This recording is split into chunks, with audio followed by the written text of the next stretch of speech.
श्री स्वामी समर्थ. जय जय स्वामी समर्थ. इष्टदेवता कोण आहे? आवडता देव असणे का आवश्यक आहे? तसेच इष्टदेवाची पूजा करणे महत्त्वाचे का आहे? शेवटी आपले आवडते दैवत कोण आहे हे कसे शोधायचे?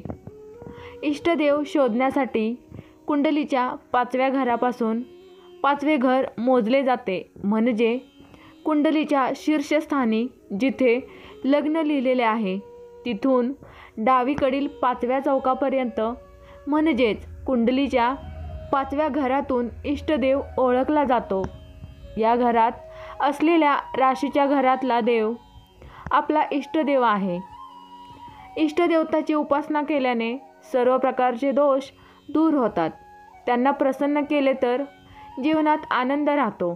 पण जर कोणाकडे कुंडली नसेल, जर आपल्याला आपल्या इष्टदेवताची कल्पना नसेल, तर आपण आपल्या जन्माक्षराचा पहिल्या अक्षराच्या किंवा पत्रिकेद्वारे अनुकूल असलेले देवता शोधू शकता. तुमच्या राशीनुसार तुमचा इष्टदेव कोण आहे हे जाणून घेऊया. तुमच्या राशीनुसार तुमच्या आवडत्या देवतेची पूजा केल्याने तुम्हाला लाभ मिळतील आणि तुम्हाला तुमच्या जीवनात योग्य परिणाम आणि प्रगती दिसेल. हिंदू धर्मात शेकडो देवता आहेत. अशा परिस्थितीत आपण ज्याची पाहिजे त्याची प्रार्थना करू शकतो. तथापि आपण ज्योतिष समजून घेतल्यास, जर आपण आपल्या इष्टदेवतेची उपासना केली तर आपल्याला चांगले परिणाम मिळतात. मेष आणि वृश्चिक राशी. या राशीचा स्वामी ग्रह मंगळ आहे. जर तुम्ही मेष किंवा वृश्चिक राशीचे असाल तर मंगळ हा मेष आणि वृश्चिक राशीचा स्वामी आहे. हनुमानजी हे मंगळ स्वामी आहेत. भगवान श्रीराम हे हनुमानजींचे आवडते देवता देखील मानले जातात. अशा स्थितीत हनुमानजी आणि भगवान श्रीराम हे मेष आणि वृश्चिक राशीचे आवडते देवता मानले जातात. त्यांनी या दोन्ही देवतांची उपासना करावी. वृषभ आणि तुला राशी. ज्योतिषशास्त्रानुसार तूळ आणि वृषभ राशीचा स्वामी शुक्र आहे.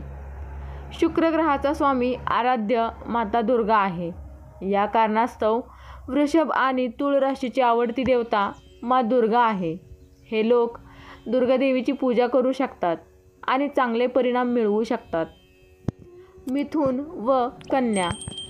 ज्योतिषशास्त्रानुसार मिथुन आणि कन्या राशीचा स्वामी बुध मानला जातो. तर दुसरीकडे बुधाचा स्वामी गणेश आणि विष्णू मानला जातो. तर मिथुन आणि कन्या राशीच्या लोकांची आवडती देवता मानली जाते. भगवान विष्णू आणि गणेश या दोघांची उपासना केल्यास तुम्हाला योग्य तो निकाल मिळेल. कर्क राशी. कर्क राशीचा स्वामी चंद्र आहे. अशा वेळी भोलेनाथ तुमचा इष्टदेव झाला. इच्छित फळ मिळवण्यासाठी तुम्ही शिवाला प्रसन्न करावे. सिंह राशी. सिंह राशीच्या लोकांचे इष्टदेवता हनुमानजी आणि आई गायत्री आहेत. यांचे कारण म्हणजे त्यांचा स्वामी ग्रह सूर्य आहे, म्हणून त्यांनी दोघांची पूजा करावी. धनु राशी आणि मीन राशी. ज्योतिषशास्त्रानुसार धनु आणि मीन राशीचा स्वामी बृहस्पती आहे आणि बृहस्पतीचा स्वामी भगवान विष्णू आहे. तर अशा परिस्थितीत या राशीच्या व्यक्तीचे आवडते देव भगवान विष्णू आणि माता लक्ष्मी आहेत, म्हणून त्यांनी दोघांची पूजा करावी. मकर राशी आणि कुंभ राशी. या राशीचा स्वामी शनी आहे. त्यामुळे भगवान हनुमान आणि शिव यांच्या इष्टदेवता आहेत. त्यांची पूजा केल्यास तुम्हाला शुभ फळ मिळू शकतात. राशीनुसार आपल्या इष्टदेवतेची पूजा केल्याने लवकर फलप्राप्ती होते. मात्र इष्टदेवतेसोबतच तुम्ही तुमच्या आवडत्या देवाची देखील पूजा करू शकता. श्री स्वामी समर्थ. जय जय स्वामी समर्थ. ही माहिती कशी वाटली कमेंटद्वारे नक्की कळवा. व्हिडिओ आवडल्यास व्हिडिओला लाईक करा, चॅनेलला सबस्क्राईब करा.